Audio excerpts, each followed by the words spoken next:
Ora bem, meus amigos, estamos aqui no supercarregador de Oviedo, que ficou a cerca de 20 minutos do hotel onde nós ficámos. Nós já estivemos aqui quando fizemos a viagem no sentido contrário, foi o primeiro sítio onde carregámos. E então vamos pôr aqui o Tesla a carregar, vamos ver, nós estamos neste momento com 21% de bateria. Eu julgo que a estratégia certa é ir até Benavente e depois passar ali pela A24 até a A4 e depois Porto. Em princípio será essa a estratégia que eu vou usar. Esta é a verdadeira prova de fogo, podemos dizer assim, para este Tesla Model 3. Vamos fazer cerca de 550 km hoje, portanto vamos ter que parar, sempre em autoestrada, velocidades de autoestrada, com as condições climatéricas que sejam permitidas. Fizemos desde o último carregamento 240 km, consumimos 44 kWh e a média de consumo foi 18.2. Eu estimo que nós vamos fazer uma média de consumo nesta viagem, pelo menos na primeira parte, vamos fazer uma média de consumo na casa dos 20 kW e, portanto, vamos então ver. O carregador de Benavente, vamos aqui remover todas as paragens, o carregador de Benavente fica aqui algures, como vocês podem ver. E cá está, nós estamos a 513 km de casa. O carro diz que não conseguiria chegar neste momento lá, naturalmente, porque só tenho 21% de bateria. Benavente fica a cerca de 230 km, vamos ver. Este é então o percurso que vamos fazer. Em princípio não precisaremos ir até a Vila Real, logo veremos carregar, mas então agora é hora de carregar. Falo convosco daqui a bocadinho, vamos ver o carro teve a fazer pré-condicionamento, vamos ver quais são as velocidades de carregamento que vamos conseguir. Estes carregadores são a versão 3, o que significa que conseguem velocidades de carregamento até 250 kW, que é a velocidade máxima de carregamento deste carro. Ora bem, agora que adicionei o posto de carregamento de Benavente, o carro diz-me que eu, enfim, preciso de pelo menos 20 minutos aqui para carregar, ainda tenho menos 22% de bateria, que seja preciso de carregar até cerca dos 44%. Vamos ver. É hora então de pôr o carro a carregar, vamos lá isso. Ora, aí está, vejo aqui, velocidade de carregamento de 213 kW, uau, mesmo com a bateria, ainda com 22% de bateria, isto sim, ok, 210, vamos ver onde é que ele vai ali ficar, mas 15 minutos para seguirmos a nossa viagem, 15 minutos. Vamos depois ver o preço, estamos no preço mais barato. Eu tenho que ir tomar um pequeno almoço no instante, mas não vou ter muito tempo. É incrível a velocidade de carregamento deste carro. Vamos ver quanto é que também nos vai custar este carregamento. Ora bem, e em menos que 15 minutos já estou com 71%, já tenho mais do que o suficiente. O carro diz que eu já chegarei com 26% a Benavente, é mais do que suficiente. De facto, carregadores assim, isto é o que devia existir em todo lado, para todo tipo de carros, não só para os carros Tesla, é isto que devia haver. E no que diz respeito à localização, este está aqui nas traseiras de um shopping, portanto temos aqui uma entrada imediatamente que nos permitiu aceder ali ao shopping no instantinho. Das duas, uma, ou só devem estar colocados em zonas destas, ou então mesmo próximo dos nós das autoestradas principais. A política em Portugal, cada vez mais, me parece que vai ter que mudar no que diz respeito à mobilidade elétrica, também no que diz respeito à colocação destes postos e também, acima de tudo, no que diz respeito à necessidade de SEMs. Neste momento, termos a necessidade de SEMs e operadores de posto é, na minha perspectiva, um handicap, é prejudicial para os consumidores porque acabam por pagar mais, têm que pagar a duas entidades. Reparem que se a Tesla tiver que abrir os carros, tiver que abrir o seu supercarregador dos outros carros e quiser colocá-los na rede pública, vai ter que permitir que o carregamento seja feito de um SEM e isso significa que vamos ter que pagar mais pelo mesmo tipo de serviço. Não pode ser. Muito bem, hora de ir embora, estamos a 190 km do próximo carregador e cheira-me que chegaremos lá com a maior das tranquilidades. Ora bem, mais uma viagem, chegada ao destino para carregar, fizemos 191 km, gastámos 36 kWh, ou seja, nem metade da bateria para fazer 191 km, e médio consumo de 18.6 kWh por cada 100 km corridos, isto depois de termos viajado, termos atravessado uma verdadeira autoestrada de montanha, subidas bastante íngremes, com depois naturalmente as respectivas descidas, e viemos sempre a uma velocidade muito interessante. Estamos com 27% de bateria.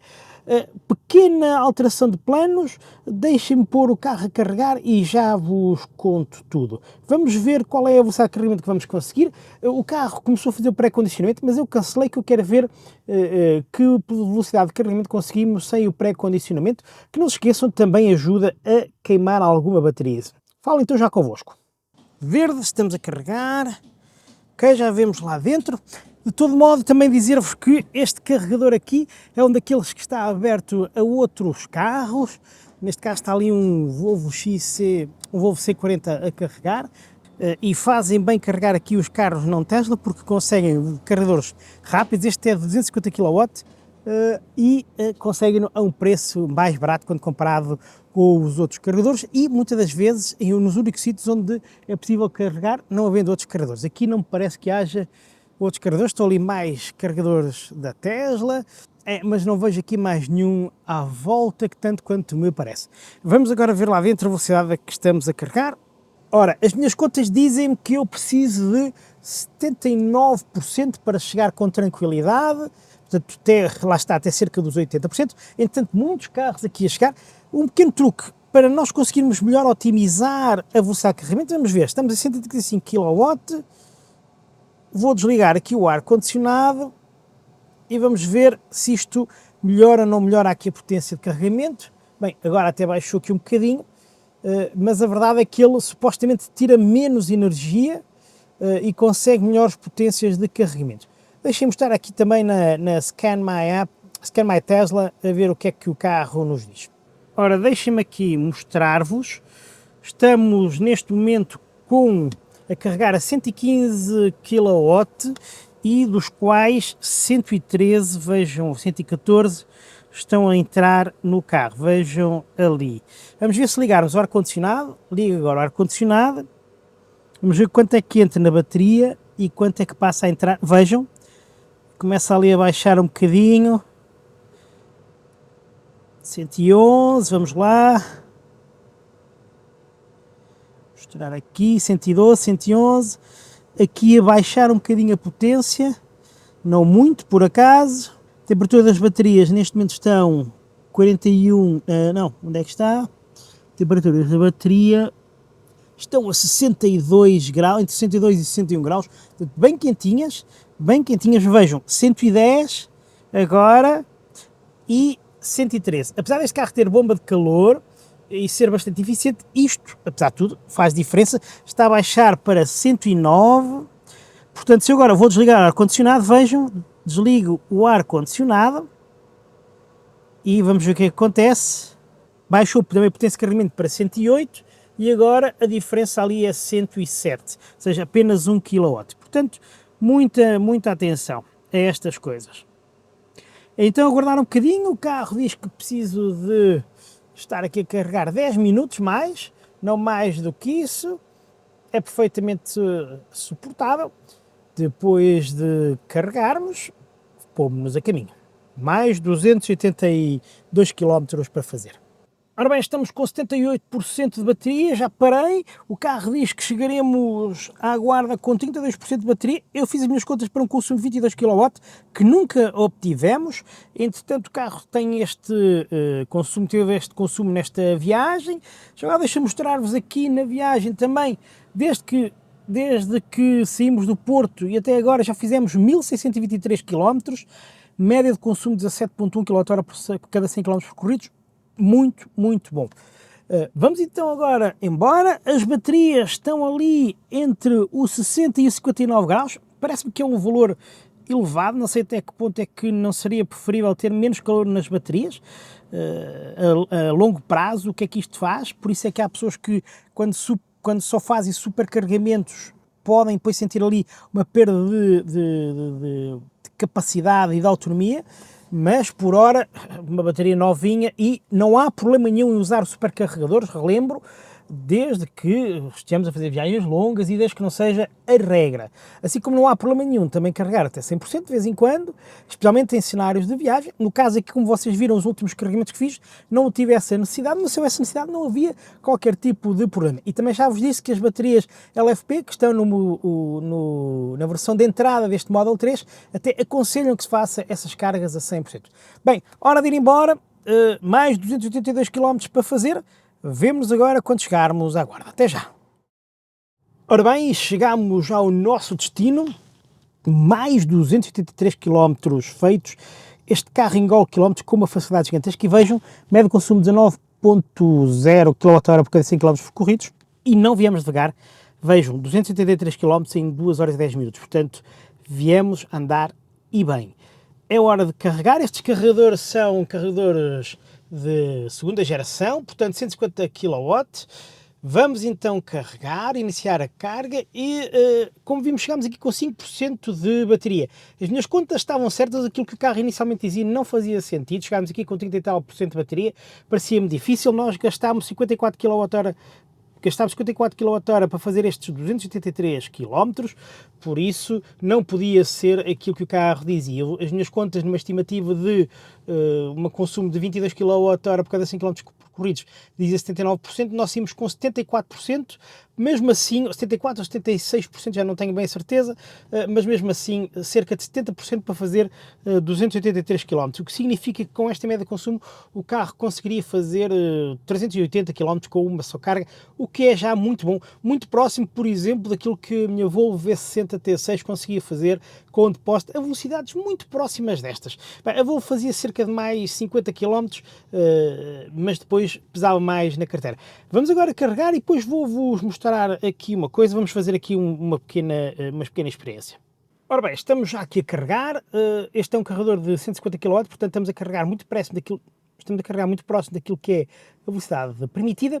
E vamos fazer agora aqui um exercício. Portanto, para o Porto, vamos aqui escrever Porto são 200 km, o carro estima que eu preciso de, vamos ver, está a fazer a estimativa, diz que eu preciso carregar 25 minutos e que neste momento não tenho bateria para lá chegar, seguramente, mas as minhas contas dizem-me que eu preciso de 61% para chegar ao Porto. 61%, para além daquilo que eu tenho, significa carregar do 6% ao 70%, ok? Do 6% ao 70% é aquilo que nós vamos fazer. Ora, a aplicação Mio, eu tenho aqui a aplicação Mio, vamos ver quanto é que este carregamento nos custa depois. Eu tenho aqui na Guarda um carregador, já vos mostrei esse carregador, que é de 160 kW, se não estou em erro, é este aqui, da Burger King, e vamos pôr aqui, carregar do 6% ao 70%. Vamos pôr aqui 70%. Vamos ver quanto é que nos custa naquilo que é o SEM mais barato. Ok, de acordo com a aplicação Mio, na Mio, isto não pode ser, diz que a potência máxima que eu iria conseguir seria de 80 kW, tenho sérias dúvidas, diz que me custaria 40, porque o carregador é de quanto? O carregador é de 120, mas diz que só permite 80 kW. Não acredito que assim seja, mas diz-me então que os preços aqui na aplicação Mio, diz-me que isto custaria 26 euros, como vocês podem ver, 26 euros, dos quais 12 seriam para a própria Mio, 8 para a EDP. Isto porque temos que pagar o posto, que é os 8,55 €, e 12 euros que é para o SEM. Se não existisse este regime, as coisas não seriam assim, bastava pagar eventualmente ao dono do posto e logo isso tornava 12 euros mais barato o custo das coisas, fora as taxas naturalmente. No SEM mais barato, neste momento, a esta hora, temos um custo de 17,38 €. Vamos até aqui registar, 17,38 € para não haver dúvidas. Vamos então ver quanto é que nos custa este carregamento aqui. Quando chegarmos aos 70%, vamos desligar e vamos ver se de facto nos sai mais barato ou não. Relembro, este carregamento neste horário é de 36 cêntimos por kWh carregado e não nos cobram o tempo. Já ali no outro posto cobram-nos pelo tempo e cobram-nos também pelo kWh carregado. E temos que pagar ao SEM e temos que pagar ao operador. Vamos ver então mais daqui a pouco. Ora, enquanto aguardamos que o carro acabe de carregar, lembro que estamos num carregador de segunda geração, o que significa que, em princípio, este carregador 4A e este carregador 4B partilham potência, o que significa que se tivermos os dois carros aqui ligados nestes dois carregadores, não conseguiremos obter a carga total do carregador, nem a carga total máxima que o carro permite. Por isso, sempre que possível, evitem colocar o vosso carro a carregar no mesmo carregador, portanto, no carregador que partilha o mesmo número, 4A, 4B, por exemplo, estando a falar dos carregadores de segunda geração. Mas corrijam-me vocês se eu estou errado, vocês que têm Teslas há mais tempo, é isto que eu tenho pelo menos percebido e averiguado. Estes carregadores, que como veem, também estão aqui definidos para serem usados quer pelos Teslas com o conector antigo, digo conector da Tesla original, e com o conector CCS2. Ora bem, 70% de carga atingido, vamos parar o carregamento e vamos ver quanto é que nos fica, 20,81€, segundo aqui o carro, o que significa que quando comparado com a aplicação Mio, vamos ver se isto, acreditando que isto é verdade, e por regra não tenho tido grandes problemas, se eu carregasse, pagando através da Mio, custar-me 25,98€ naquele outro carregador, ou seja, ficar-me mais barato aqui, mas depois comparando, por exemplo, com o simulador da Prio, fala em 17,38€, da Iberdrola 19,97€, da EcoChoice havia verde 21,16€, portanto, teoricamente ainda havia 2 cêntimos se eu carregasse naquele outro carregador que me permitiriam obter a mesma potência de carga, a mesma quantidade de energia, digo, por um preço mais barato. Este da Prio, teoricamente, 3€ mais barato. Portanto, nunca deixem de fazer estas simulações. É pena que o sistema da Tesla não faça essa previsão, apesar de ser relativamente fácil, basta multiplicar 36 cêntimos por cada quilowatt que é carregado e as coisas são fáceis de saber, mas é o que temos aqui em termos de valores. Muito bem, hora de ir visitar a família e depois arrancar rumo ao Porto para aquilo que será o último troço, mais 200 km, onde depois farei o resumo total de toda esta viagem que fizemos ao volante deste Tesla Model 3 Long Range Dual Motor, bateria de 78 kWh bruta, 75 aproveitável. Então, até já. Ora, e finalmente de volta a casa, mais 207 km feitos, 36 kWh consumidos, 17,5 kWh por cada 5 km percorridos. Um excelente valor, considerando a estrada agora que fizemos, a A25, e a velocidades bem interessantes.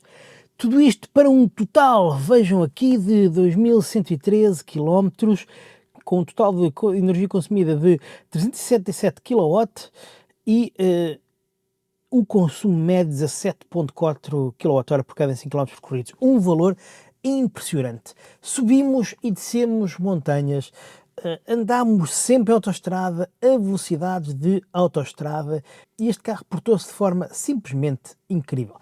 Já agora vejo a bateria, 20% de bateria, o que significa que não precisámos nem de longe nem de perto gastar toda a energia que carregámos no último carregador, no Supercharger da Guarda, carregámos do 6 ao 70%, enfim, basicamente bastava-nos ter carregado do 6 ao 50 e pouco, 56%, ok, do 6 ao 60%, portanto aqui ainda um buffer de 10% de bateria.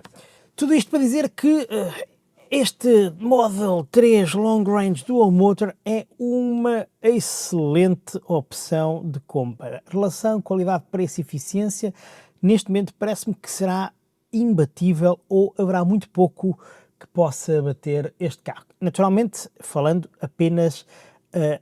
apenas à razão. Eu, quando fiz esta compra, foi a compra mais racional que fiz, como vos disse. Esta racionalidade a vir ao de cima com estes brilhantes resultados. Estes 2.100 e muitos quilómetros foram feitos com absoluta serenidade. Este carro come quilómetros com uma enorme facilidade. Tem uma fantástica curva de carregamento, especialmente nos primeiros 50 a 60% da bateria. A partir daí depois algo mais normal, ele tem uma velocidade pico de carregamento de 250 kW. Poderíamos fazer esta viagem com qualquer outro carro elétrico? Seguramente que sim. Seria feita com a mesma serenidade? Provavelmente não. Reparem, por exemplo, este carro está longe de ser perfeito. Não é o carro mais confortável do mundo. É mais confortável que o Hyundai Kauai, seguramente, mas não é tão confortável como qualquer um dos Mercedes que eu já experimentei. Por outro lado, a maior parte dos carros elétricos que poderiam fazer esta viagem teriam gasto normalmente mais 2, 3 kWh por cada 100 km percorridos, quando comparado com este Model 3. Naturalmente que esta viagem foi feita em condições ideais de temperatura, não houve vento nenhum, não choveu nunca ou quase nunca na estrada, tudo a ajudar. Mas o resultado deste Tesla Model 3 é sempre melhor a qualquer um dos outros que eu já experimentei. O Hyundai Kauai seguramente que conseguiria também fazer esta viagem, sem dúvida, especialmente no sentido Porto-São Sebastião. Aliás, qualquer carro hoje em dia elétrico, como já fomos vendo, consegue fazer pelo menos 300 km numa só carga e, portanto, se não formos com pressa para lado nenhum, se formos em modo de viagem de passeio, se fizermos bem as contas às paragens que temos que fazer, vejam que nós daqui até São Sebastião fomos sempre parando nos sítios onde íamos dormindo e normalmente não havia mais de 300 km de distância entre cada um dos sítios, portanto qualquer carro poderia fazer esta viagem nesse sentido, sem qualquer tipo de problema. Na viagem de volta agora, hoje fizemos aquilo que era suposto ser uma viagem de 500 km, passou a ser quase uma viagem de 700 km. Em algumas circunstâncias o carro ia carregar mais depressa do que eu consegui engolir uma sandes, e isso também é bom. Depois o custo. O custo, assim, contas por alto, para estes 2113 km gastámos cerca de 80 euros. Há poucos carros a combustível, que, se é que existe algum que consigam fazer às velocidades a que nós circulamos, da forma como nós circulamos, 2113 km com apenas 80 euros. E isso também é de relevar. Agora, como vos digo, se vocês quiserem fazer esta viagem com um outro carro elétrico, podem fazê-lo, é perfeitamente possível. O ideal é carregar no sítio onde vão dormir. No sentido contrário, teria sido um bocadinho mais difícil a alguns dos carros fazerem a mesma viagem, pelo menos com a mesma tranquilidade. E dificilmente a fariam mais barata do que com o Tesla. Vimos que em Espanha a maior parte dos carregadores cobravam bem mais dinheiro do que aquilo que a Tesla cobrava nos seus supercarregadores. E também deu para ver que alguma coisa tem que mudar em Portugal, porque eu não me importo, não quero lá saber que a maior parte dos carregadores sejam da Tesla, desde que funcionem e que garantam fiabilidade e velocidade de carregamento, é o que importa. O resto, a concorrência que vá atrás, porque não faz sentido nenhum a concorrência, quer dizer, oferecer o mesmo tipo de serviço, ou melhor, oferecer postos de carregamento mais fracos normalmente, menos fiáveis, a custo mais alto. Talvez a única marca que está tac a tac no que diz respeito à capacidade de carregamento, aliás até se calhar melhor, é a Ionity. A Ionity todos sabemos que tem carregadores fantásticos, muito rápidos, às vezes nem sempre nas melhores condições de funcionamento, mas a um preço exorbitante quando comparado aqui com os da Tesla e os seus supercarregadores. Portanto, meus amigos, eu seguramente que depois de 3.748 km feitos ao volante deste carro em apenas mês e meio, posso dizer que eu estou preparado para, enfim, conhecer praticamente tudo o que ele tem para dar nesta matéria de consumos de capacidades de carregamento. Veremos agora como é que o carro se comporta noutras circunstâncias. Ainda há vários testes a fazer com ele. A viagem deu para conhecer muito, mas mesmo muito, daquilo que o Tesla pode fazer. Espero que tenham gostado de todos estes episódios desta viagem, aqui retratados, onde tentei sempre também passar alguma informação mais útil. Vemo-nos numa próxima oportunidade.